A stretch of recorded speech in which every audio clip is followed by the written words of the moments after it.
Thank you for being here.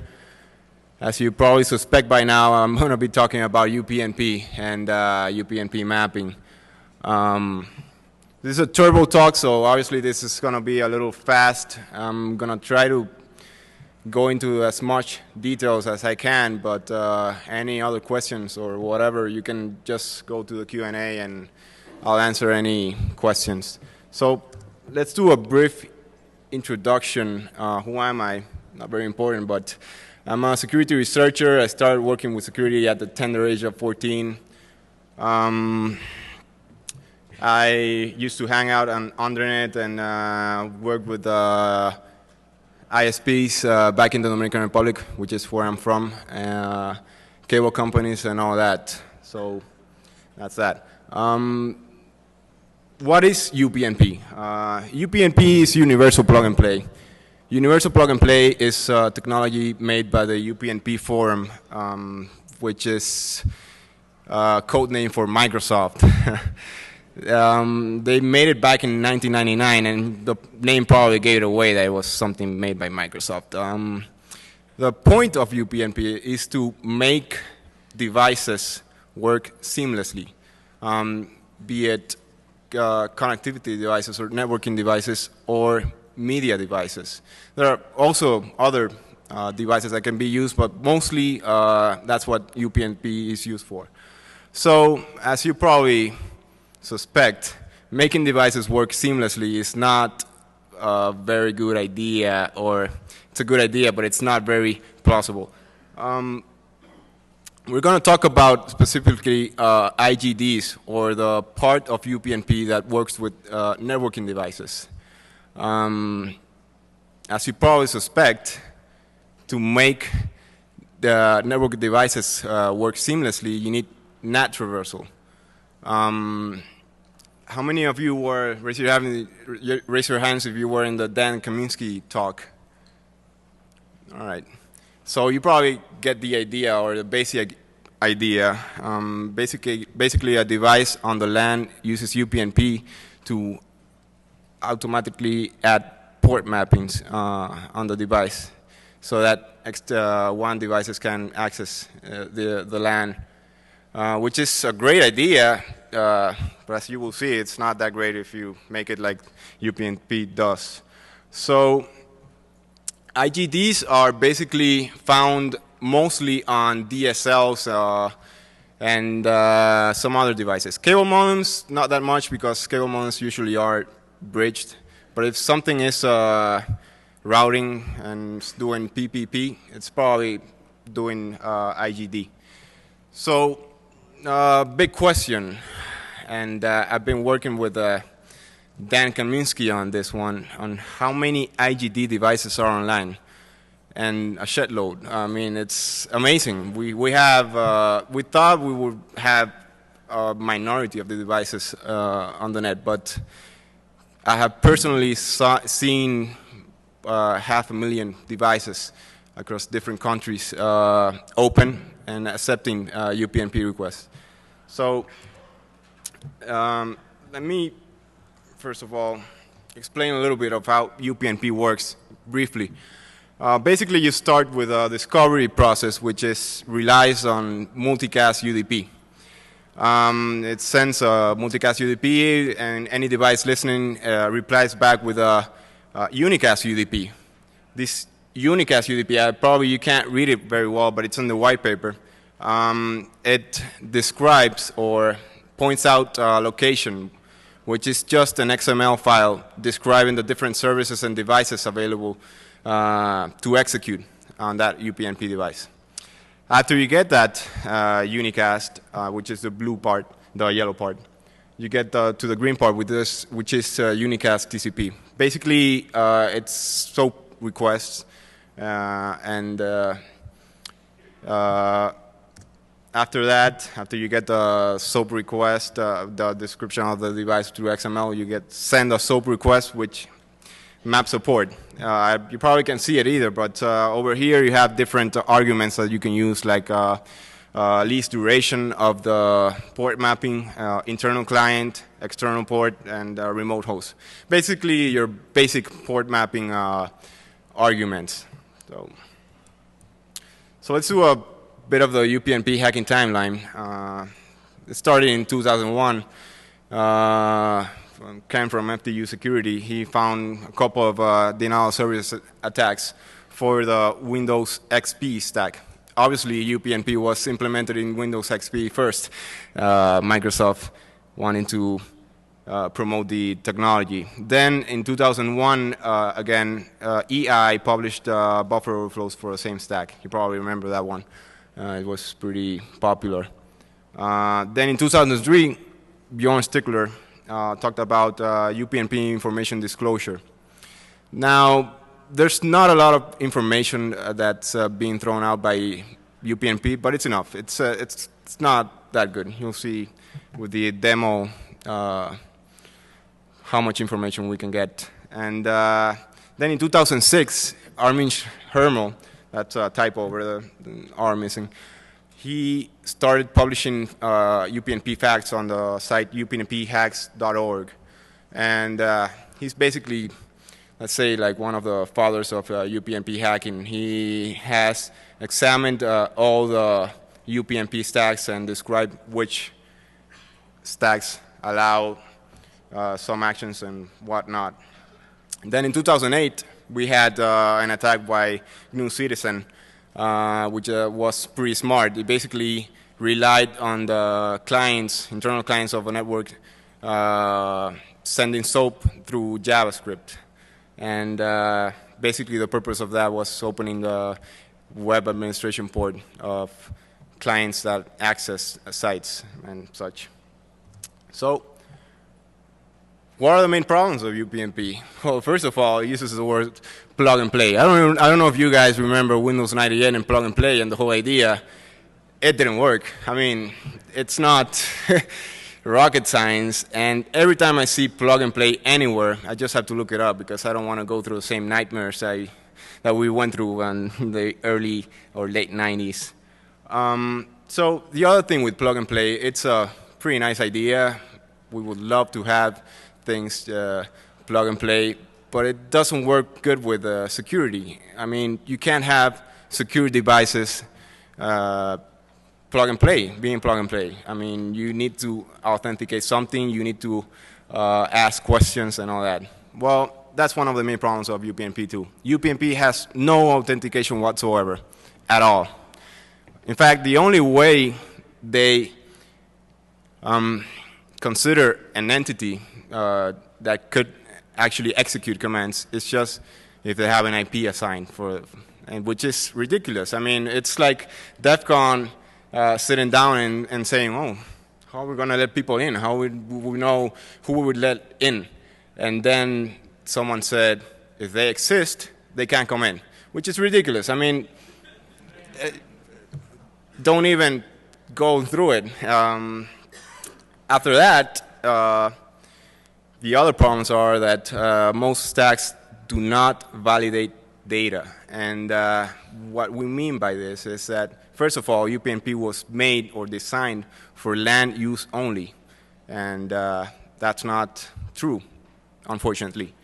But not only that, port mappings were designed to work for internal hosts that wanted to traverse the net and add port mappings. So in this case, most stacks, or a lot of stacks, do not check if the internal IP is actually on the LAN or internal. So what that actually allows us is to stick any IP that we want in that port mapping. So if I want to say add a port mapping at the device pointing to Amazon IP at port 80, it's doable in most devices, which is also a little bit weird. The other problem is, as I was saying, UPnP was designed for LAN use, and most or a lot of devices use or allow indiscriminate WAN requests. I mean, requests of UPnP actions coming from the WAN, which doesn't make any sense. In fact, the UPnP protocol says not to do that. But to be, it's that the IGD version 1 protocol says specifically it's not recommended to do that. To give them credit, though, on the IGD version 2 paper, they made that sentence on caps, so I guess they're making a better point now. And on the other hand, we have devices that don't even log UPnP requests. I mean, we can play with it, do whatever we want with it, and no one will ever see it because the device doesn't have the capacity of logging in, which is also a bit weird. There's also a ton of other problems. We have command execution on some stacks, and as you saw, denial of service and buffer overflows. In fact, denial of service is so bad that when I was programming UMAP, or the tool I'm going to showcase, I accidentally crashed my modem like 1,000 times, and I didn't even do anything. I'm just sending bad requests, and the device will go dead. So the devices affected so far, we don't know yet how many devices are affected, but obviously some vendors have taken into account what's been going on, and we have Linksys, Edimax, Sitecom, Broadcom, which is not listed here. But the most common stack on the net, which is vulnerable, is the SpeedTouch or Thomson or now Technicolor stack. We have devices roaming around the net on big amounts. So UMAP, the tool, what is it? First of all, it's a SOX proxy server that forwards or pipes the request through UPnP devices. I'm going to explain it a little bit better and a little bit further down the road.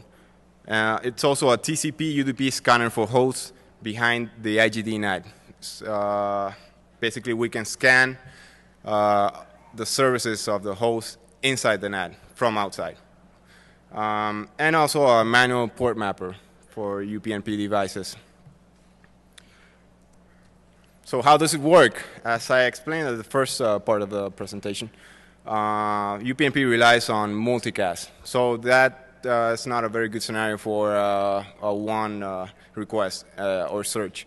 Obviously, we can't use multicast on the one. So basically what we do is we skip that part completely, and we just go on to fetching the XML description files, so the locations. It's pretty simple. It's like fetching HTTP files, not that big of a deal. And then it also uses the control part of the UPnP protocol, which is actually what executes the actions or the commands that UPnP allows on devices. So here's a flow diagram of more or less how UMAP works. It basically takes a list of IPs and starts scanning for open control points or UPnP devices. Once it receives a SOX request, if it has a positive UPnP device, it attempts to add a port mapping. Then it opens the connection and pipes the connection through to the SOX request, or the client that's making the SOX request. And after that, it attempts to delete the port mapping. And this is very needed on UPnP because UPnP does not allow an infinite amount of port mappings. Actually, some devices allow as little as 10 port mappings at a time.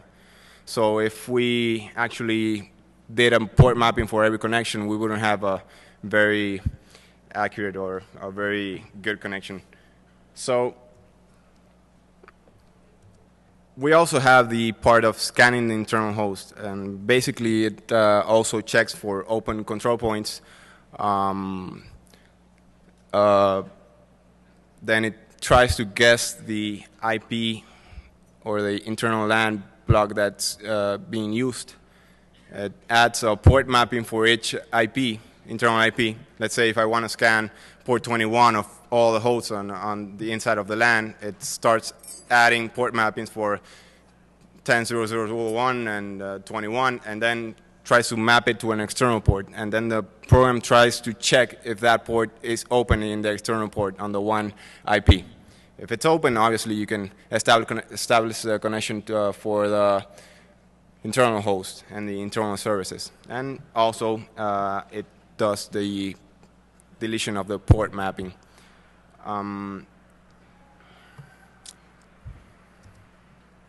So what are the cons with UPnP mapping? A lot. First of all, the UPnP stacks are buggy and unstable. It was kind of hard, or not that hard, programming UMAP. It's the one being distributed on the CDs it's very buggy, so I would suggest just downloading the new version when I release it tonight on the site. But basically, UPnP stacks, even though they're supposed to be in a standard, they don't behave on the standard, and they have minor differences. The other thing is that obviously we have limited bandwidth because we're relying on the upload bandwidth of the devices.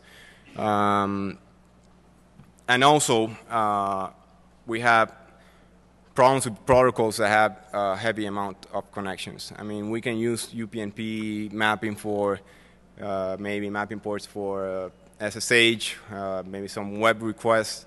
But if you get something like torrent or whatever, obviously it won't work that well. I mean, if we have only a limit of 150 or 200 mappings at a time, it's just not going to work. And the other thing is that some devices, even though they report that they open the port, they don't. They say everything's okay, 200 okay, and everything in the reply. But when you go and try to connect to the port, you have nothing. So that's obviously not very good.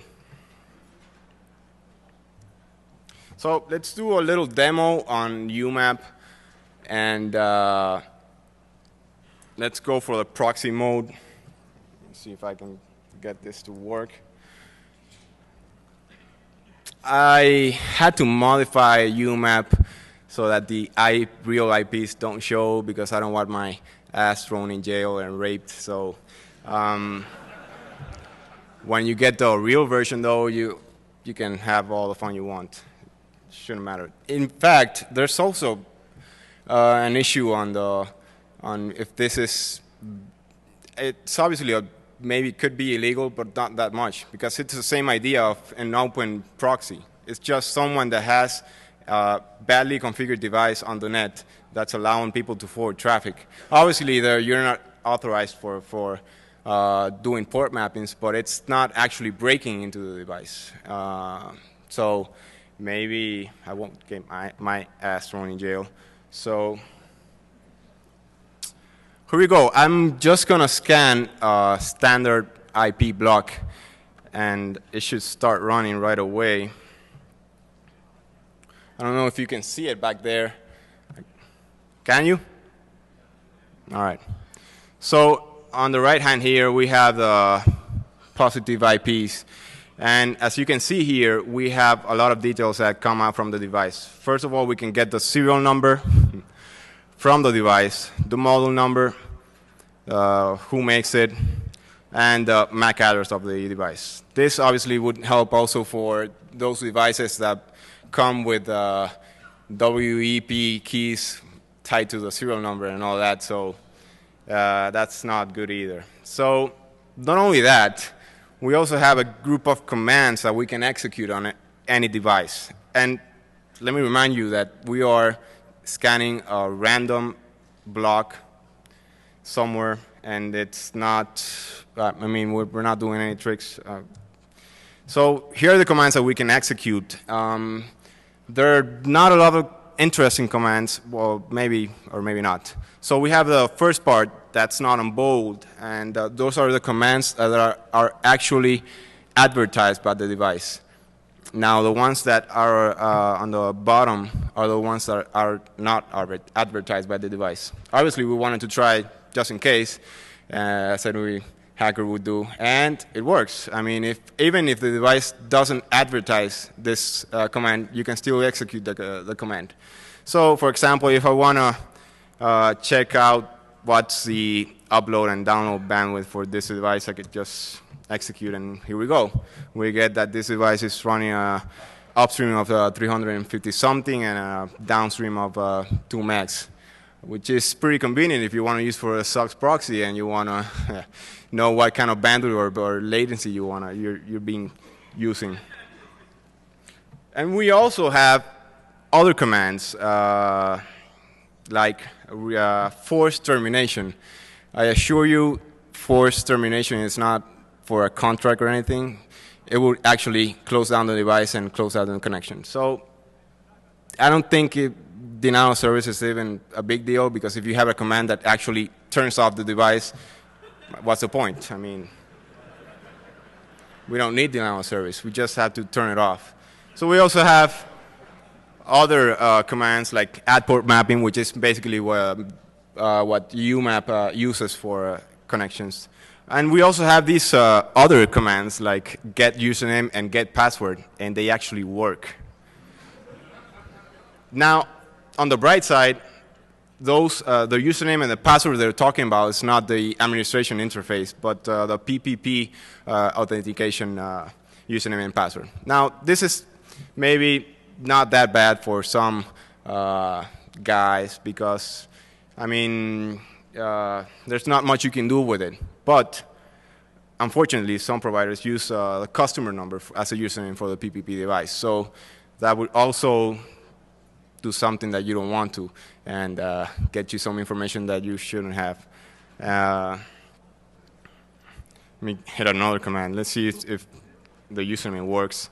There you go. That's a username for the PPP of that device, which is also very weird. So onto the more important stuff. Let's go for what I've set up. Is this UMAP is actually scanning, and it opens up a SOX port, and you can send a request and it will map it through to that IP that I have selected. We can test it right here. I've set up a page to show this mapping. Let's see if it works. Remember that UPnP usually is very buggy and unreliable. And there it goes. It works. Now we have a very disturbing image of Bill Gates over there. But as you can see, we have the IP over there. You can test that URL out if you want to, and you can see that it'll point out the IP you're working at. If you can see in UMAP, this is the IP we have selected. Now, if I want to just use another device, like the one below, 244.6, then it should work too. Let's see. There we go. In fact, we can go on Google. I'll show you. You should go to the Google for the Dominican Republic, as this is a device for the Dominican Republic.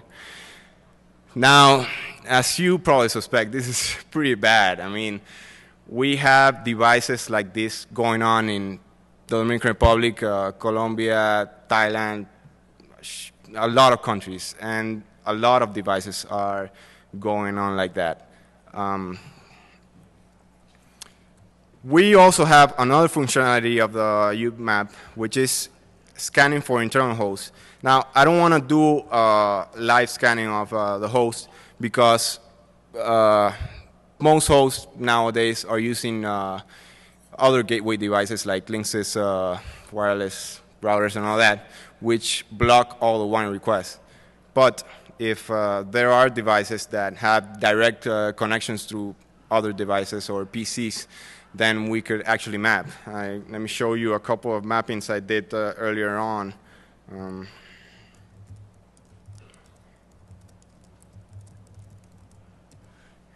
Now, don't laugh at my lead smudging skills from GIMP. So basically, what I want to show you here is UMAP, and this number up here on the total positives. This scan was running for a couple of days, and we got 88,000 devices with open UPnP ports, which is ridiculous. And this is actually a port mapping. As you can see, the smudge part is the external IP address in the external port, and we have the internal IP address, which the mapping has been made for. We also have another example of In this case, for example, I just set it to run for that IP, and we got Windows IP 10.0.0.5, port 139 and 445. Now, this is maybe a bigger problem because obviously you can traverse the NAT from the 1, which is something you don't want. And we have all the possibilities. Now, we can't use this sometimes on some protocols, let's say, because we have to map these ports for on some of the higher ports. We can't use the same 139 or the 445. So that could make things a little bit more difficult, but it still works. And obviously, if you have an SSH port or an HTTP port, it won't matter that much. Let's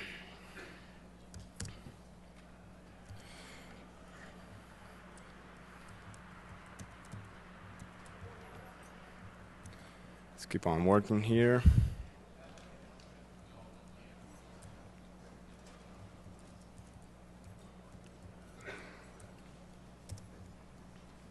So that's the internal LAN scanning tool. And how do we fix this? I don't know. There's no real solution or the best solution. First of all, we need to get everyone to be aware of this and start configuring their devices for UPnP, only accepting the actions from the LAN side. Now, unfortunately, some devices, even if after you configure them to accept the actions from the LAN side, they just don't work. I mean, you can configure them and they will keep on working on the one side, which is pretty bad too.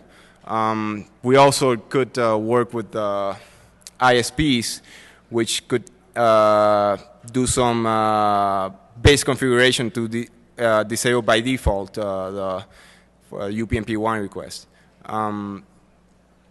Now, this is a big problem because most ISPs just say, that's not my problem. That's the customer's problem. I don't want to, it's an industry problem, which is, yeah, deplorable. And on some cases, if you don't have any other choice, you could just disable UPnP all the way, which is not good. I don't know if you guys have used UPnP that much, but I'm a gamer, and you can't play with PlayStation and Xbox without UPnP, unless you have some kind of DMC or an external IP address pointing directly at your device. So mitigation is going to be a little difficult, but most people can just configure their devices so that they can block the request from the one. As Dan Kaminsky was saying at the previous talk, it's like having a firewall asking people if they want to block or unblock, which is kind of weird because, I mean, what should you ask? Obviously, if you configured, you shouldn't be asking. And that's about it. I have any questions or?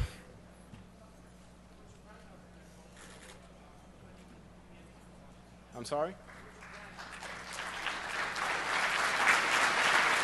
Thank you.